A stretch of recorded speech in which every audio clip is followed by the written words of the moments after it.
Ladies and gentlemen, good day and welcome to the QUESS Corp Ltd Q3 FY21 earnings conference call hosted by IIFL Securities.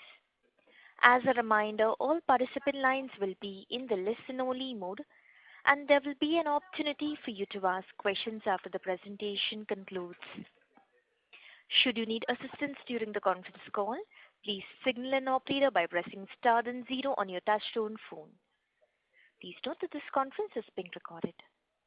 I would now like to hand the conference over to Mr. Abhijit Akella from IIFL Securities. Thank you, and over to you, sir. Yeah, thank you, Janice. Ladies and gentlemen, good morning, and thank you for joining us on the third quarter FY21 post-results conference call of QUESS Corp. It's my pleasure to introduce the senior management team of QUESS, who are here with us to discuss the results. We have with us Mr. Ajit Isaac, Chairman and Managing Director, Mr. Suraj Moraji, Executive Director and Group CEO, Mr. S. Ramakrishnan, CFO, Mr. S. Guru Prasad, COO India Operations, Mr. Lohit Bhatia, President Workforce Management, and Mr. Pinaki Kar, President Global Technology Solutions. We'll begin the call with opening remarks by the management team, and thereafter we'll open up the call for a Q&A session. I'd now like to hand the call over to Mr. Ramakrishnan to take proceedings forward. Thank you, and over to you, Ramki.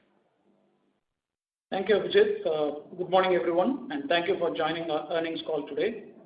Please note that the results and the presentation have already been uploaded on our website. Anything we say which refers to our outlook for the future is a forward-looking statement, and that must be read in conjunction with the risks that the company faces. These uncertainties and risks are included but not limited to what we have already mentioned in the prospectus filed with SEBI. With that said, I will now turn over the call to our Chairman and Managing Director, Mr. Ajit Isaac. Over to you, Ajit. Thank you, Ramki. Good morning and a warm welcome to all of you. We're delighted to share the analysis of our third quarter results, a quarter in which we've turned to become a net cash company from being a net debt company, a quarter in which the company is back to quarter-on-quarter growth, a quarter in which we've been identified as the first company from India to be featured as a top 50 global staffing company. As the headline says, it's a return to growth with rapid debt reduction, and the next quarter is one in which you will see us reiterating our commitment to becoming a 20% ROE enterprise. As we get ready to absorb the predicted 11% growth in India for the next fiscal, QUESS is preparing to use all our digital assets to leverage this opportunity along with our physical presence. To talk more about the quarter that went by, we have Suraj Moraji, our Group CEO, and we're refreshing to hear about the last 3 months and more importantly about what lies ahead. Over to you, Suraj. Thanks, Ajit. Good morning, everyone. Thanks for making time to be on this call. We're still in time to wish you a Happy New Year. So I hope Happy New Year to all of you. I hope 2021 has kicked off well for you and you're looking forward to a prosperous and eventful year. Hopefully a little bit less eventful than 2020, but eventful nonetheless. After 2 COVID-depressed quarters, we're growing again, which is nice. Q3 was a good quarter on several fronts. For one, we achieved a net cash position of 26 crores. But Q3 also saw our business revenues grow 7%, EBITDA grow 8%. Our revenues have climbed half the way back to our Q4 high. And if you correct for the 29 crore impact of lockdown on our training, skill development and food businesses, our EBITDA is actually flat on a year-on-year basis, which is an accomplishment made possible by our efficiency improvements in the year. The quarter also saw a healthy rebound in the headcount in the general staffing business, up 5% quarter-on-quarter. Our total headcount is back to where we were at the end of Q1. And the GS headcount is actually higher than the end of Q1. Our eyes are now firmly set on building back to our Q4 number. Being in the people business, we take our own people leadership very seriously. And I'm thrilled to see our employees participated in a survey towards the end of 2020 and reaffirmed that we are a great place to work. In fact, our Canada business is amongst the 50 greatest places to work in Canada at this point. This is a testament to our vibrant, purpose-led culture and our employees' continued pride in building an organization that has deep impact on our economy and our society across our platforms. Looking forward, the mood in the company has significantly turned, and our sights are set even more resolutely on the stretch aspiration of achieving 20% ROE by FY23. Yes, I did say FY23, while delivering 20% year-on-year OCF growth. I'd like to focus my commentary today maybe on our progress and path towards achieving this stated aspiration. There are three elements in our journey to a 20% ROE, and you would have seen some of this in our investor presentation that came out last night. The three elements are growing EBITDA organically, improving our EBITDA to PBT conversion, and ensuring judicious capital allocation. I'll talk about each of these three things specifically. First, growing our EBITDA through rapid and organic top-line growth. Let me walk you through our main businesses. First, the WFM platform, which has three components: general staffing in India and Sri Lanka, IT staffing in India and APAC, and training and skill development. I'll talk about within workforce management, general staffing first. I'm glad to share with you, as Ajit just said, that we are India's first staffing business to be ranked in the top 50 staffing firms by staffing industry analysts. Kudos to our entire team led by Guru Prasad and Lohit for making this happen. We're the youngest 13-year startup there is out there, and we're proud of the accomplishments we've had. We are now the market leader in India by a long distance, and we continue to see massive tailwind in the GS business. We think the new labor laws will improve ease of doing business, provide more impetus to flexible staffing, and drive formalization. The flexi staffing penetration in India is still less than 50% of that of peer countries, and we think this will correct over the coming years. We continue to strengthen our capabilities in GS through deeper verticalization and digital hire-to-retire processes. The vigor is continuing to pay off. We acquired 20 new customers in GS in the last quarter, with revenues growing 9%. Today, 7 existing customers have more than 5,000 headcount each. We also believe that our customers' increasing desire for flexibility is here to stay. This is something that the COVID pandemic has only accelerated. While there will always be a place for perm and temp labor in the workforce, task-based work has arrived on the map. And in this regard, we've been running several task-based staffing pilots at several customers which are showing encouraging results, both from a quality of delivery and flexibility for customer perspective and from a gross margin perspective. Demand from this industry is strong, and we see a huge opportunity to scale this up. In a sense, as Ajit says, this segment could well be today where the general staffing business was 20 years ago. And we want to make sure that we're playing in this segment and participating fully. As we scale this up, we've therefore increasingly felt the need for a good platform to run the business on. And we're delighted to have just completed a strategic investment in Taskmo, which is a digital native startup that has been doing some great work in the last 3 years in task-based staffing. They built a great platform with a revenue run rate this year that should be in the ballpark of 2 crores. And they delivered some great work. The customer testaments and the tasker testaments are glowing. So we really look forward to working with Prashant and Naveen, the co-founders of this business, and their team to accelerate our combined presence in this space. That is on the general staffing business. Moving on from there to our IT staffing business, which is the second component of our workforce management platform, present in both India, where we're number 1, and Asia Pacific, where we're number 1 in Singapore via our subsidiary Comtel. I'll talk first about the Indian business. In the last financial year, we decided to refocus our Indian staffing business on higher margin digital mandates rather than low-end volume resources, which tend to be not just low margin but also very high attrition. Our timing could frankly not have been better. The domestic IT staffing business has seen absolute EBITDA and EBITDA margins grow handsomely, with about a third of our headcount now engaged in higher margin areas.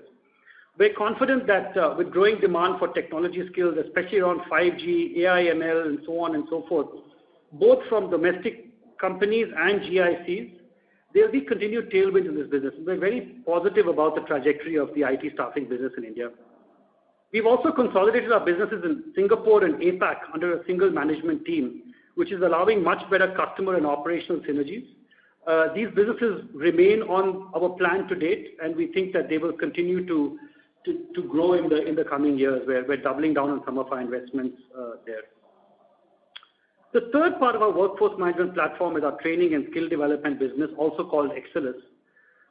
Last year, about 95 of this business's revenues came from B2G, government activities. The cash flow of this business has been poor, and we've decided not to pursue new government business, although it will take us 18 to 24 months to run off the current projects. we do continue to believe that skilling is a huge opportunity for India and a huge gap currently, especially given that there's 1 million unskilled youth coming into our labor market each month.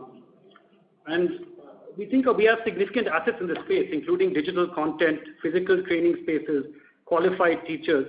We're therefore pivoting this business towards B2B opportunities. Some of our B2B revenues are now ramping up, and we think B2B will be the main theme of this business going forward. In Q3 specifically, TSD, as you've seen, was deeply impacted by lockdown. However, of 112 centers, 104 are now up and running with no COVID incidents to date. So the business will improve in Q4, hopefully. Although with new SOPs and distancing norms, it's unlikely to operate at full pre-COVID capacity. So that was the workforce management platform. Let me now move on to our global technology solutions platform. Our GTS platform has grown over a short period of time, and in the last quarter was our largest generator of EBITDA. The business comprises 2 BPO assets, and then a third InsurTech platform and a fourth North American IT consulting business. Let me first talk about our BPO assets. The first 2 of these assets is Connect, which is a business we acquired from the Tata Group in November 2017. Connect is a market leader in the domestic BPO space.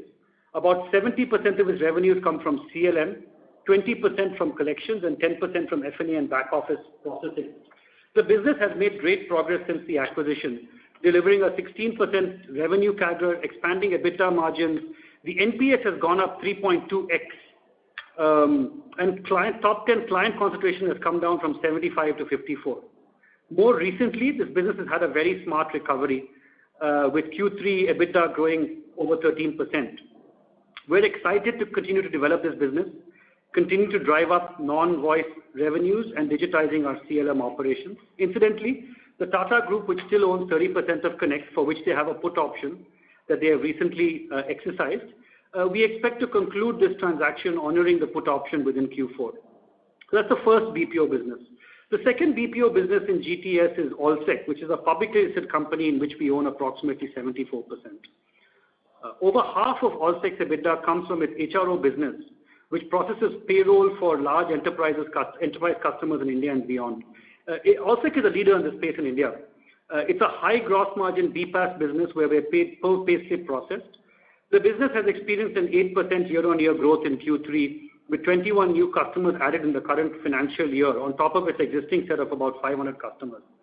We're investing heavily into modernizing the HRO platform, both to help us accelerate transition time, drive more automation, strengthen the mobile interface, and build an SME-focused SaaS platform. There's a lot of investments going there to really increase the product centricity of the business to drive up margins. And we expect here to be able to drive some non-linear growth and benefit from operating leverage over time. The rest of Allsec's EBITDA comes from its BPM solutions, which is largely from North American customers delivered out of India and Manila. This business has not grown as fast as we would like. We're focusing on doing more to fix this, to leverage, for example, QUESS's North American sales force, exploiting the BPaaS service model synergies of our InsurTech platform, and exploring options to invest the company's 200 crores of cash into capturing growth.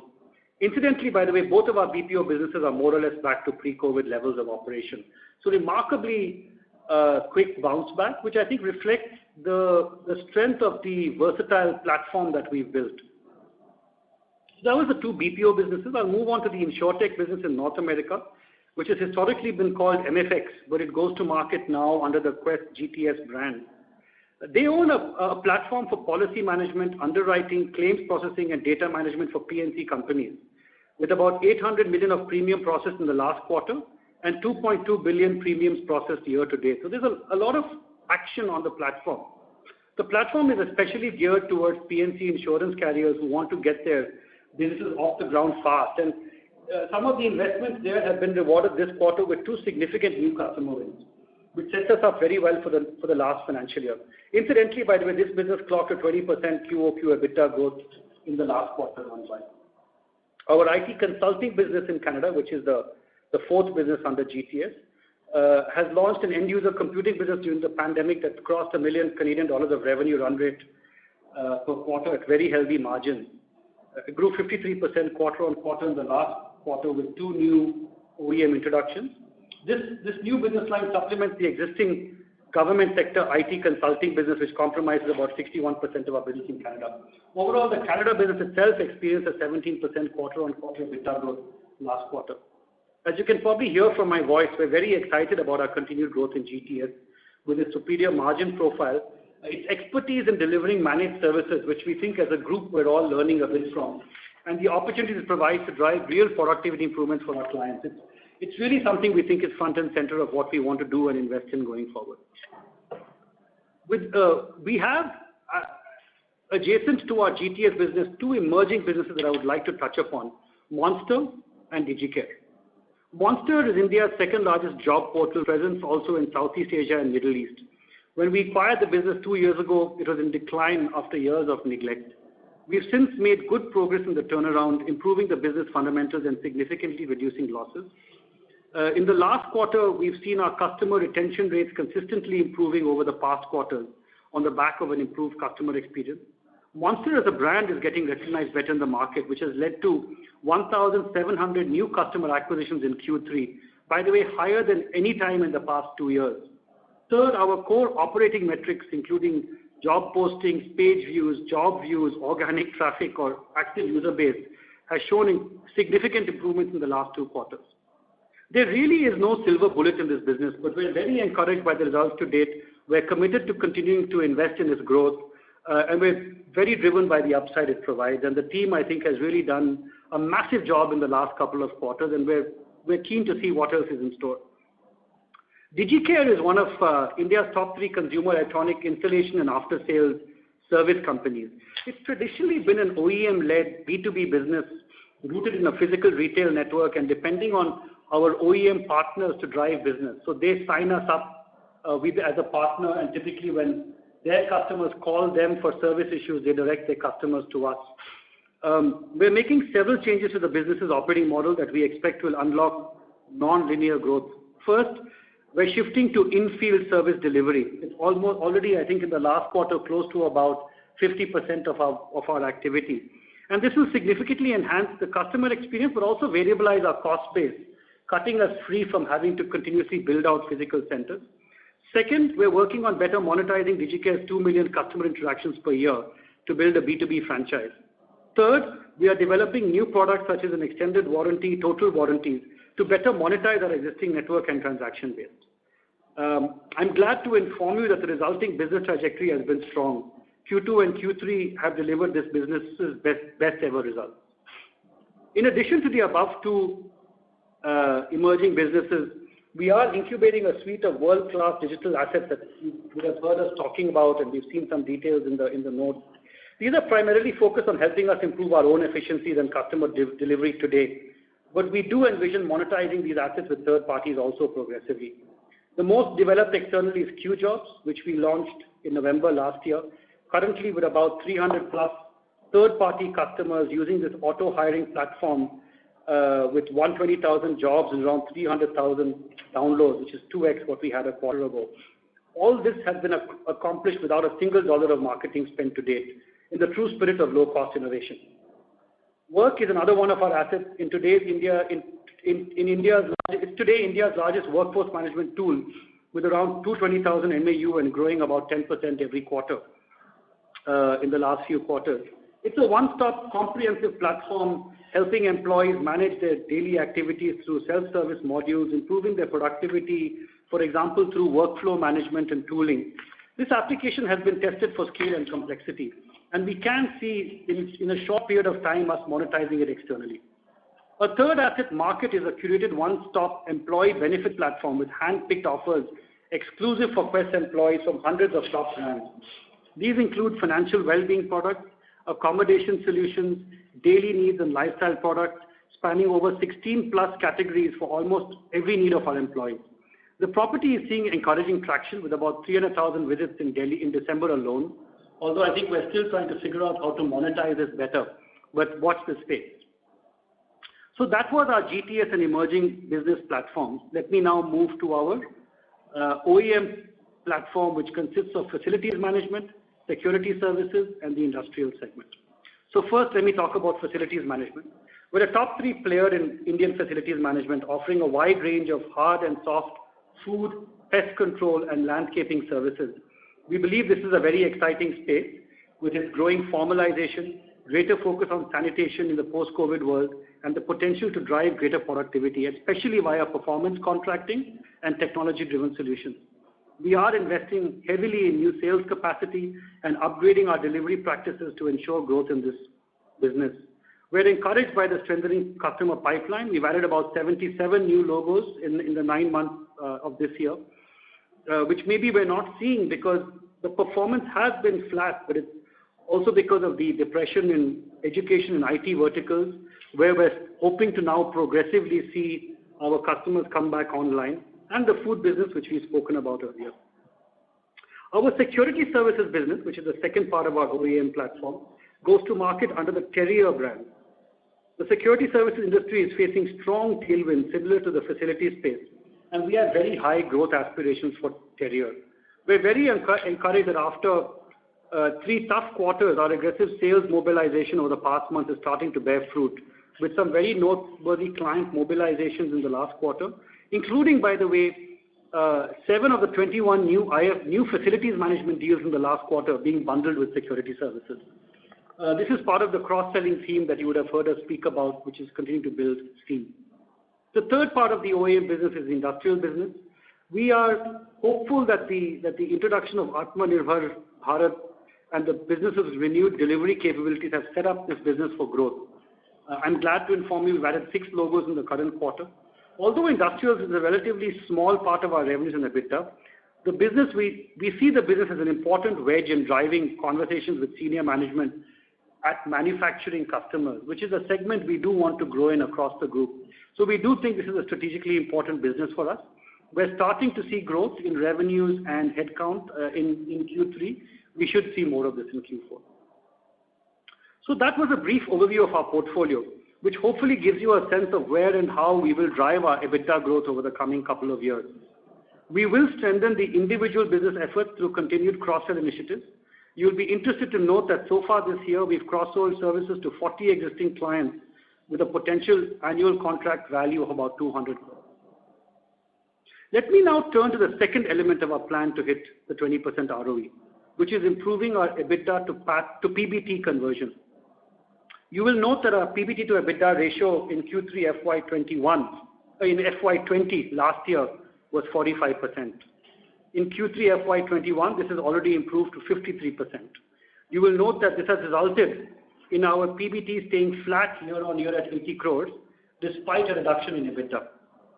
We are targeting further improvements in the coming quarters, including continued debt and interest cost reduction, business simplifications, and CapEx and rental management, even while we strengthen our cash management practices across the group.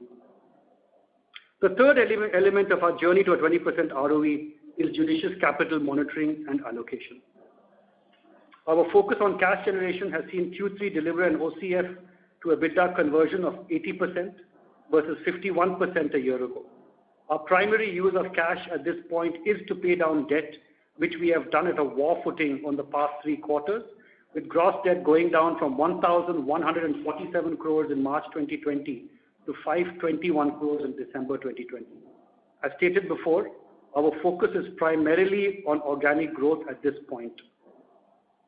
If we were to make an acquisition, for example, if Allsec were to choose to deploy its stranded overseas cash into growth, we assure you it would be fully aligned with our current portfolio strategy and fully integrated into our path to a 20% ROE.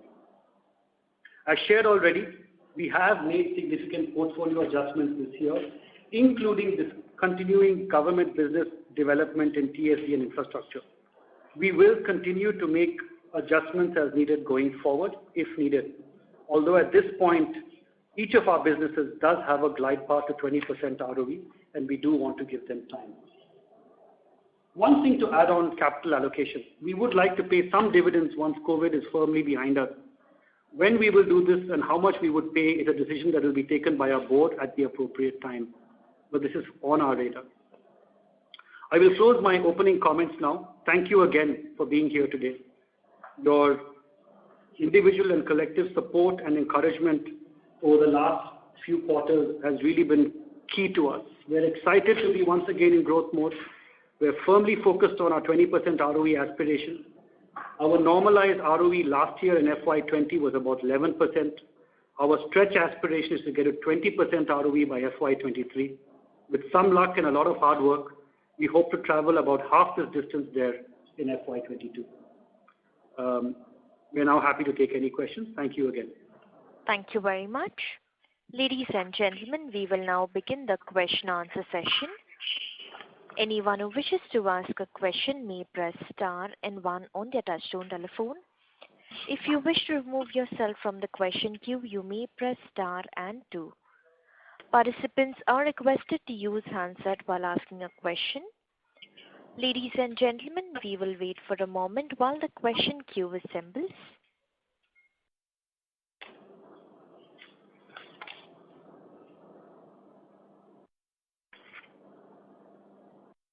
The first question is from the line of Nitin Padmanabhan from Investec. Please go ahead.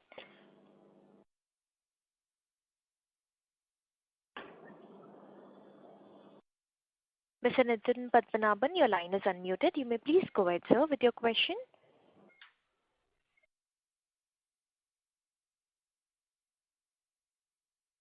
As there is no response from the current participant, we take the next question from the line of Sudhir Guntupalli from ICICI Securities. Please go ahead. Yeah, good afternoon, everyone. Thanks for giving me this opportunity. Suraj, my first question in terms of capital allocation. For some time, we have been maintaining a stance that we'll focus more on consolidating the earlier acquired entities rather than looking at the prospects of new acquisitions. However, based on your prepared remarks about potential use of cash and overseas cash and all that, is it fair to assume that we are now becoming more open to acquisitions versus, let's say, where our thought process was 9 to 12 months ago? Is that the only question, Sudhir? Yes, I have a subsequent question. Probably once this is over, we can get into that. Okay. No, let me answer that. So I think we continue our stance of, look, we as a company have done a lot of acquisitions to build the platform that we've built, right? And I think the platform is now pretty much complete in a sense, and it's starting to bear fruit. We are still, by and large, going to stick to organic. There is no change in strategy at all, Sudhir. Okay. You'll see we've done the Taskmo acquisition. I'm happy to talk about that, but that's something which fits very, very firmly into our strategy. I think what is very important is our North Star here is a 20% ROE, right? So if we do something because of some reason or the other, it's not, I don't think anything should be interpreted as us changing our strategy to become acquisitive, right? We are clearly focused on growing organically, and that is 80%, 90% of our effort at this point. Sure, Suraj. Just an extension on that question, when you say use of overseas cash and all, do you have any potential areas in mind? And the connected question is regarding the minority put option in Connect, right? Is this going to be entirely a secondary transaction where we buy out the non-controlling interest of Tata Sons? Or there are any further plans of primary infusion from Quess parent as well, like the way it happened during Allsec acquisition? Sure. So, look, I think the use of overseas cash at Allsec, let me explain what the situation is there. There is about 140 to 150 crores of cash in Allsec, which is outside the country. And it can't be brought back to India without significant leakages in the cash, right? So Allsec has to decide what it wants to do with that money. Again, I want to emphasize it's not like we are actively seeking or doing active due diligences of certain entities. It's just that we've got to figure out how to allocate that capital, and that's a call for the Allsec board to make.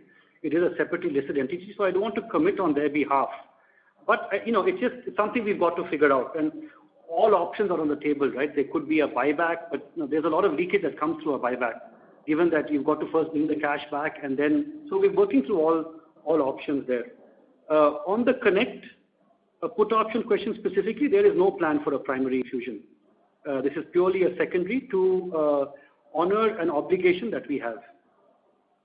Sure, Suraj. And margins in workforce management, right, they remain pretty downbeat. Of course, we understand there are issues like XLS where we can't do much given the situation outside, which might be dragging down margins at an overall segment level. But any further color on how different subsegments here are playing out in terms of margins? What is the outlook on each of these? So look, I think that the way to look at it is, if you take the WFM EBITDA and you just add back the Excellus, and we put those numbers out every quarter, just add back the EBITDA difference from Excellus in each of the quarters, right? I think you'll find the EBITDA per associate has actually gone up quarter on. The overall story I would say is that I think in general staffing margins are flattish, in that yes, there is more pricing pressure, but we're also capturing more efficiencies wherever we can. IT staffing, I think margins are going up, and Excellus has, we'll have to see what happens as it recovers. Thanks, Suraj. That's it from my side. All the best for the rest of the year. Thank you very much. Thank you. The next question is from the line of Nitin Padmanabhan from Investec Capital. Please go ahead, sir.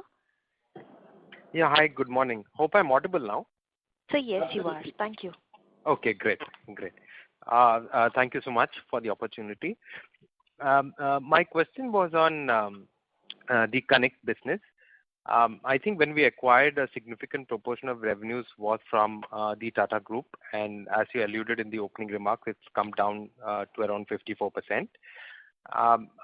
Once we acquire the remaining stake, how do we see that business on a continuing basis, and is there any sort of revenue guarantee or commitment that is there, that is outstanding there? Any comfort that you have on that particular revenue portion would be helpful.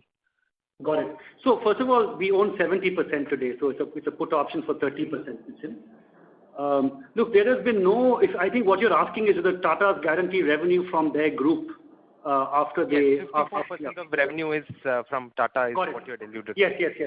Look, so the Tatas have not guaranteed us revenue from day one of this deal. And in a sense, this has been playing out a little bit where we've been very aggressively going after third-party customers and managing the Tata Group companies at a kind of a arm's length level. I think you'll probably understand the Tata Group companies are quite independent and autonomous in how they work. So the short answer is we don't expect any kind of step difference because of this. There's been no Tata influence to either give us more business or give us less business coming out of the Connect transaction, even from 2017. And there was no business guarantee as part of the shareholders' agreement in that particular transaction. Sure, that's helpful. I had just one more question, which was on Taskmo. How is the business model different from the pure general staffing business for this, and how do the margins relatively compare, and how do you see the headroom for growth there? So let me take a cut at this. See, if you think about it from an SKU perspective, the standard staffing SKU is per person month. And that is typically how that business has been geared to think about things. A company like Taskmo has two additional SKUs, per person day and per person task. Right? So you can price very differently, and the way they price, therefore, and the way they operate is at a very different metabolic rate from the standard general staffing. Because if you're pricing per person day, then you've got to be able to digitally source a person so you can source at low cost and still make money. The guy only works for 3 days or 4 days or 5 days. Right? But because they bear that higher, because of the lower SKU size, it's not unlike in telecoms where when you move from postpaid to prepaid, the margins went up because the breakage cost and the risks went up. And therefore, traditionally in this business, you see a 30% gross margin on the salary cost that you deploy. Right? So I think that's maybe helps you characterize the business model. Now, what we do here is a lot of our existing customers through COVID have been coming to us and saying, can Quest do something like this for us? Can you price differently? And we've had some very successful experiments, I would say. So for one of our customers, we go and pick up documents on their behalf on a per document basis, where we get paid per document. For another customer, we go and acquire merchant partners on their behalf, and we get paid per merchant partner acquired. Right? So we have been doing this. We've been seeing good success, and we've been seeing a lot of customer enthusiasm for this model. I think there will always be a space for a per month SKU. There will always be a space for perm. But the fact is there will also be peaks. Like I want extra people on Saturday, or I want people to do something for me in the evenings, or I've got specific merchandising projects or auditing projects that are 6 weeks long. I need people for that, and I actually don't want to manage these too tightly. That's what creates the demand for task-based. So the idea of coming together with Taskmo is they've built a platform. I mean, these are two inspiring entrepreneurs who've taken 3 years to find the right product market fit amongst the leaders in their space. We have access to customers who have a lot of demand. They've got access to a delivery mechanism and a platform where we can cost effectively fulfill. So we think that there's good space to accelerate this, right? And a part of this, by the way, if you look at what we've paid from a valuation perspective, we've paid about a 4x multiple of their current revenue rate. If you look at comparable companies in the market and go back to recent deals, they're paying more in the range of 6 to 8 times. So we think we've got a reasonable deal for a Series A company. We see a very clear path to 20% ROE on this in the short term. And so we feel very good about this. And we feel good. We could have made this ourselves in-house. But I think if you just look at the time involved, the cost involved, and frankly, the risk of getting it right. These guys, Naveen and Prashant, just have a product mindset, which is refreshing to us. We just felt that buying was the right option. And a couple of things more to add to what Suraj said is that the new emerging labor codes in India recognize gig workers as an emerging significant component of the workforce in India. So as a leading workforce management company, for us to be able to provide this option to our customers is necessary. Second is, given the pandemic and its consequent effect on work, the way you work from home, and migration and related issues, the need to have flexibility in workforce systems, especially related to outcomes, is key.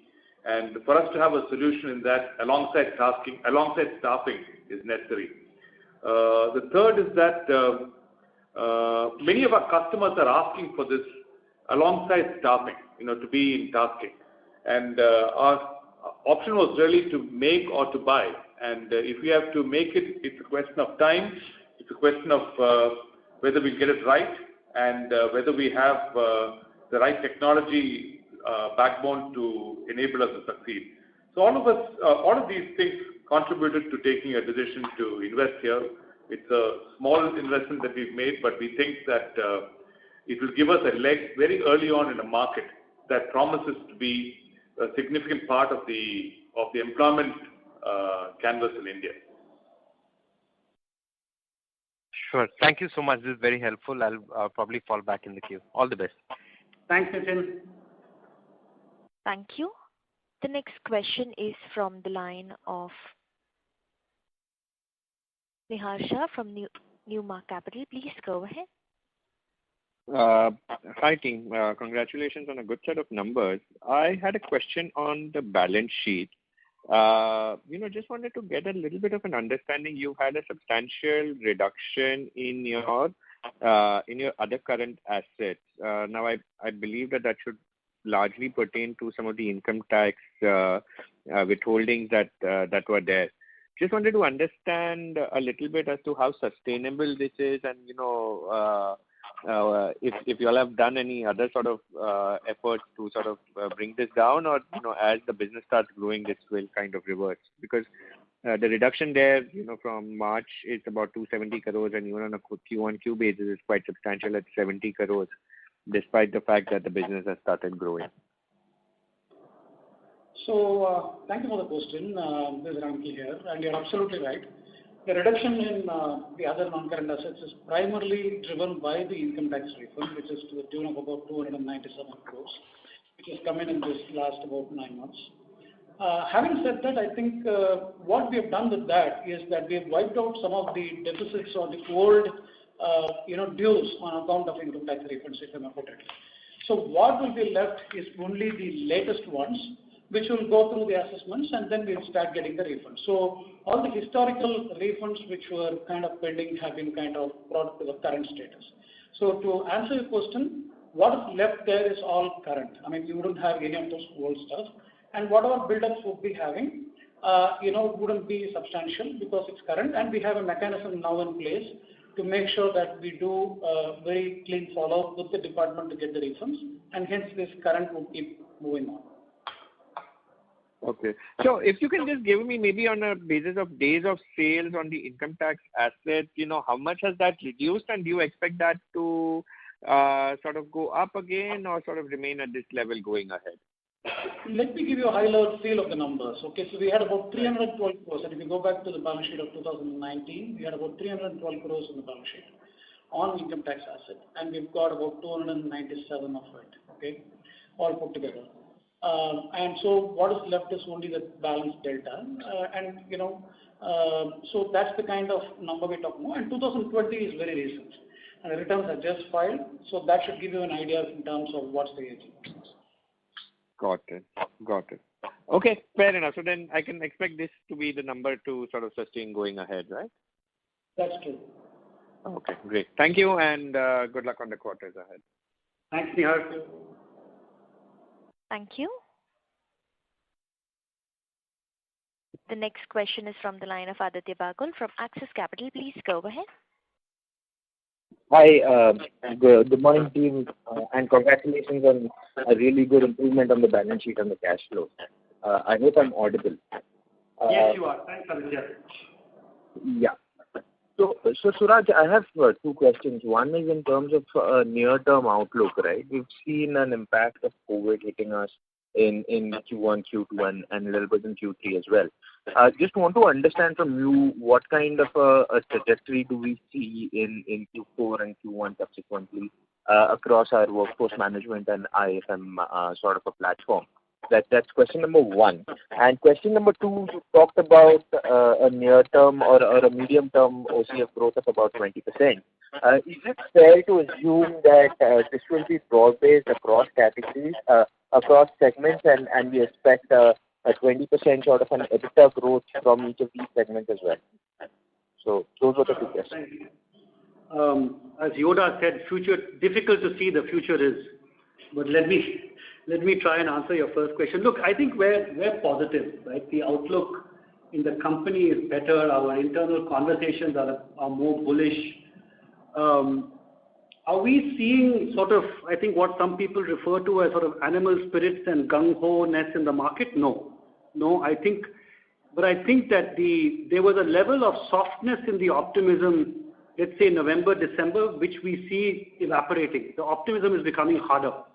What we are expecting is, let's say, at this point, our best hope, and don't take this as a forward-looking statement, Aditya. It's more sort of one man's perspective or a management committee's perspective, I think. Our best hope is by sort of March, April, as people start to see sustained economic activity, they will start really pressing the button for hiring in a bigger way, right? One of the things that you will see in the general staffing area is that if you look at, traditionally, as you know, Q3 has been a quarter of sort of festival hiring where people ramp up in the beginning of Q3 and then ramp down by the end of it. We've seen very little of that in this quarter. So the 5% we've added, and I'm speaking on Lohit's behalf here, but it feels secular. It feels like people are ramping up capacity, right? People met their Diwali, Christmas load with existing stock of employees. I think they're actually ramping up for better times. And we hope that trend will continue. That's in general staffing. In global technology solutions, I think, again, it's a secular return, and we're optimistic about the future.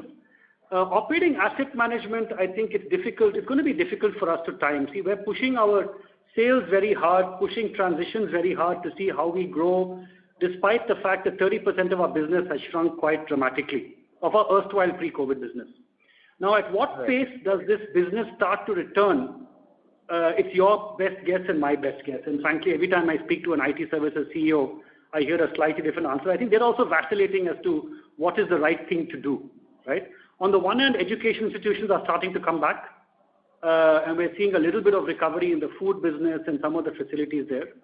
IT services, we're starting to get some orders for ramping up, but they're still, I would say, they feel a little bit like the general staffing orders felt in September, October last year. It's not bold, it's tentative, starting to feel their way back. So that's on your first question. Which businesses will grow at 20%? I hope they will each grow at 20%. And that's an expectation we've set internally, right? Again, I don't want to set a market expectation, but that is our aspiration. We think the potential is there, we think the market is there, we think the business fundamentals are there. We just have to do it. Right. So the point that I was trying to ask is whether we're going to see a product mix change within the segment, which will enable us to deliver and improve our operating cash flows from where we are today. Essentially because workforce typically has a better cash conversion, albeit a lower margin. When we say OCF growth, I just want to be clear. Thank you for raising that. I don't mean OCF to EBITDA growth. I mean OCF rupees crore growth year on year. Yes. I was just trying to understand whether there will be a mix change which will propel the OCF growth as well. Look, so I'll give you my view on that. There could be a mix change, but I also think it's unfair to expect Lohit to keep growing at 29% year on year, although I have no doubt that he will try. But at this point, we are setting a minimum bar for the businesses. If some of them do better, they do better. We're not planning for a mix change, if I could say it that way. Sure, that's quite helpful. Thank you, and best of luck for the quarters to come. Thanks, Aditya. Thank you. The next question is from the line of Mayur Patel from IIFL EMC. Please go ahead. Thank you, gentlemen, and good set of results. Congratulations. Just a couple of things. Excluding the tax refund, I'm sorry if you have already answered this. What would be our OCF conversion, which is like reported this is looking like 80%, but if we just exclude the refund, how this would look like? Pre-tax. OCF to EBITDA conversion. Basically, it's about 127 minus about 74. That's the tax refund for the quarter. No, so what I'm trying to say is this 80% is a recurring number, or it has some distortion because of these refunds and all? No, so we think, look, internally we think we should be targeting 70%, north of 70%. Mayur, that's your question. That's sort of where we're pegging it. Okay. But for this quarter, how much it was, excluding any one-offs or refunds, OCF to EBITDA conversion? Yeah, I think just to add to what Suraj said, the OCF would be more in the range of about 40-odd%. But what would happen is, one of the customers, who was scheduled to pay us by the end of the month, paid us in the first of the following month. And generally, we don't take that into our collections. And that's what resulted in the business-related or working capital-related OCF going down a bit. But I think that should normalize moving forward. But Suraj is absolutely right. On a sustainable basis, we would definitely be in the range of about 70%+. 70%. Okay.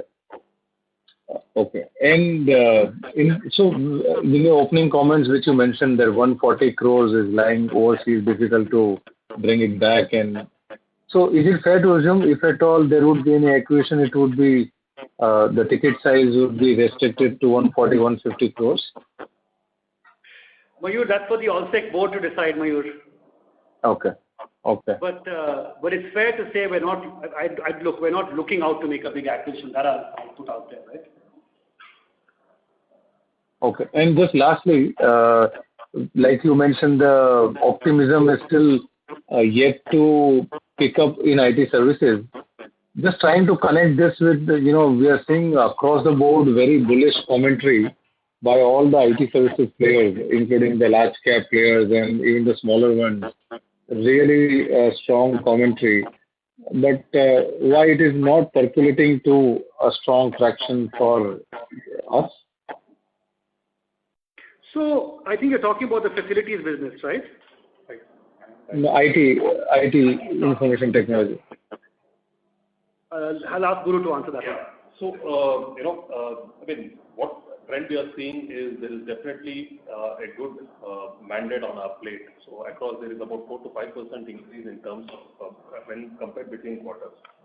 And largely these are coming from biotech, healthcare, auto, engineering side, and very niche segment. So, currently our recruiters are extremely busy in terms of, handling these mandates. So there is definitely pressure coming on hiring from IT side, and things are quite good there.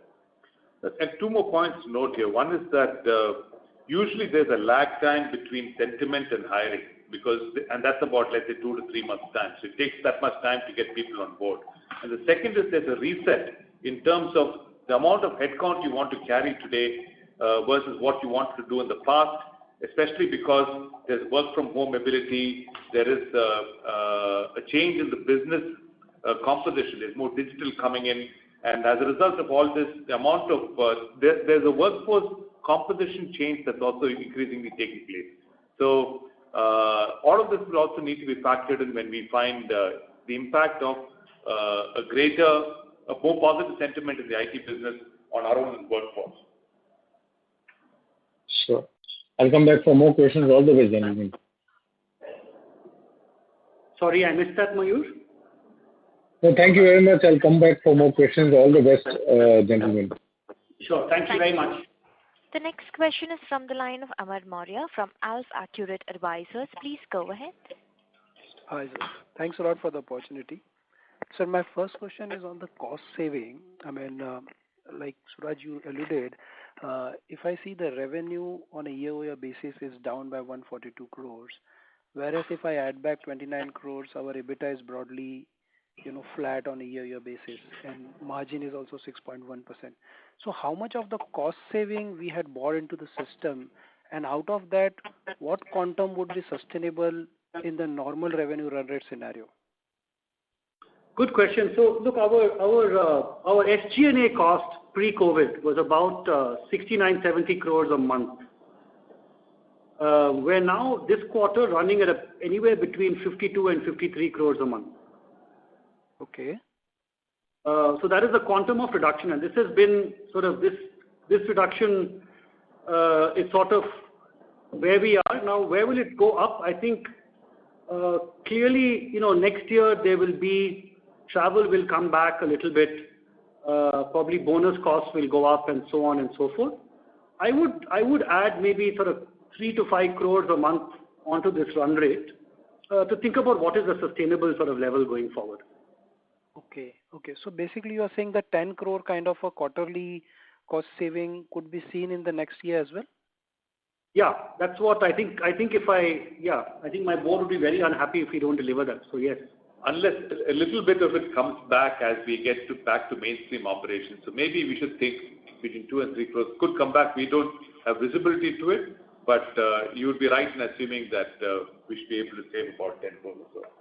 But the other thing, Amar, I just want to put out there is, we also are thinking now about where we want to reinvest and what we want to reinvest. And we will end up taking up investments in some spaces like technology and so on and so forth, right? Okay. But that's not going to be significant. I think 10-ish, let's say 8 to 10-ish is probably the right number per month. I think historically we've said around 100 crores a year is where we'd like to kind of settle down versus FY20 exit. Correct. So that is my question. Like it is around about 40 crores, and I believe we were targeting something around 60 crores kind of a cost saving. So can we see more going forward, or you are saying this is the peak for the cost saving in terms of the next year? No, I think, look, that is without saying much, I think we're obviously kind of continuously trying to drive our efficiencies and drive technology and so on and so forth. But I don't want to, let's also not overset the expectations. When it comes, and we'll talk about when it comes. Okay. And the second question is at a overall level, we are aspiring to grow by 20%. And I believe because of this, there will be the good quantum of first-time hiring which will be happening. In this light, how should we see the tax rate for financial year 22? Yeah, so on things going from a net addition on headcount perspective, I think we should look at tax rate perspective on 80JJAA continuing and the government not sunsetting the same. I think we should set our erstwhile tax rates more in the range of about 10%. That's what I think is the ETR we should shoot for moving forward. Okay. Thank you, sir. Thank you, Amar. Thank you. The next question is from the line of Abhijit Akella from IIFL Securities. Please go ahead. Yeah, thank you so much. Just a couple of quick ones from my side. First, on the Global Technology Solutions segment, we've seen a strong performance by that segment in terms of revenues as well as margin expansion, and almost touching 14% margins in that segment. So could you talk a little bit about what's driving the strength and whether you see this sustaining and what the outlook looks like? Thanks. Sure. Pinaki, you're on the call. Do you want to just take the question? Sure. Am I audible? Yes, you are. Okay. Good morning, all. And Abhijit, so just to give a broader perspective on that, on the ETS segment, if you see the revenue composition, almost two-thirds, that's 66% comes from BPO and 34% from InsurTech and IT services. So let me touch upon the North American, the InsurTech and IT services first, and then come back to BPO. On the InsurTech, actually, we run a platform which provides a platform as a services, sort of the digital operating system for an insurance company, right, where we provide sort of on a subscription-based, outcome-based rental model for them to process their transactions right from policy underwriting to claims instead of them opting for a monolithic solution, right?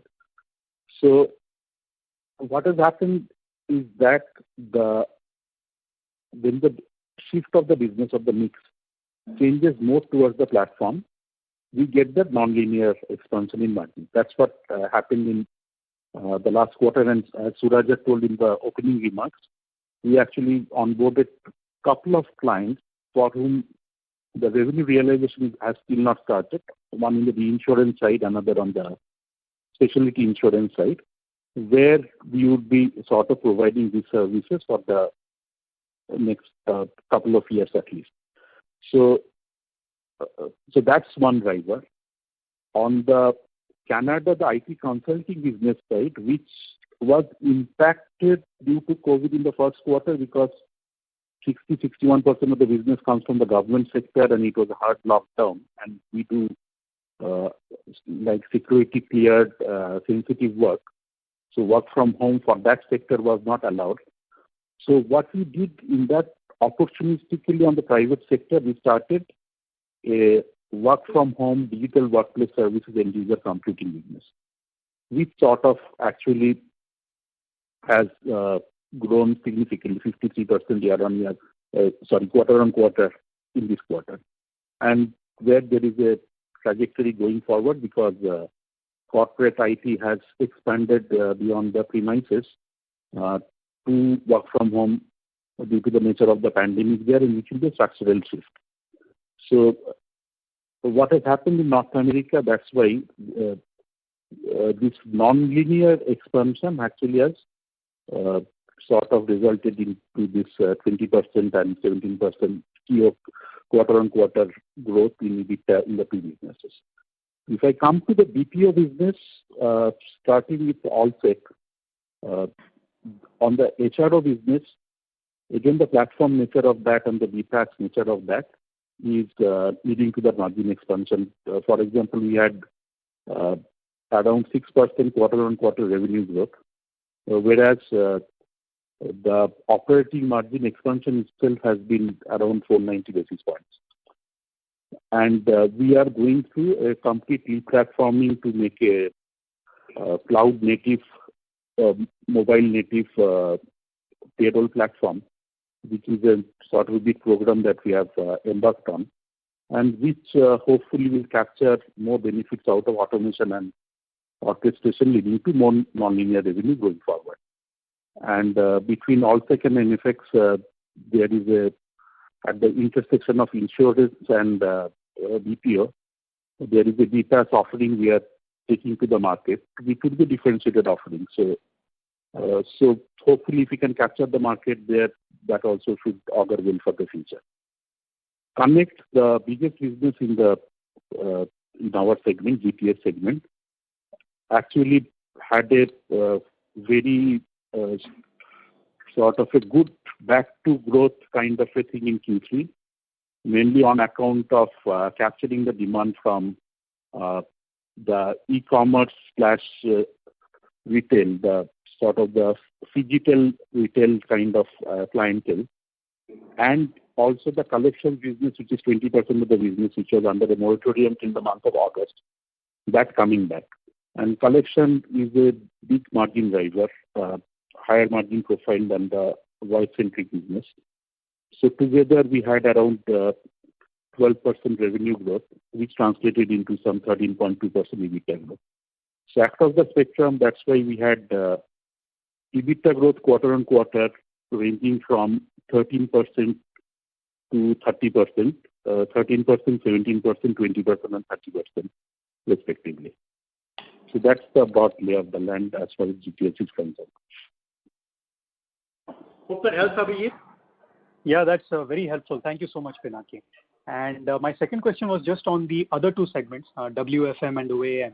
Obviously, each of them has one significant component that's been underperforming for the last year, right? So in WFM, we have XLS, and in OAM, we have the food business.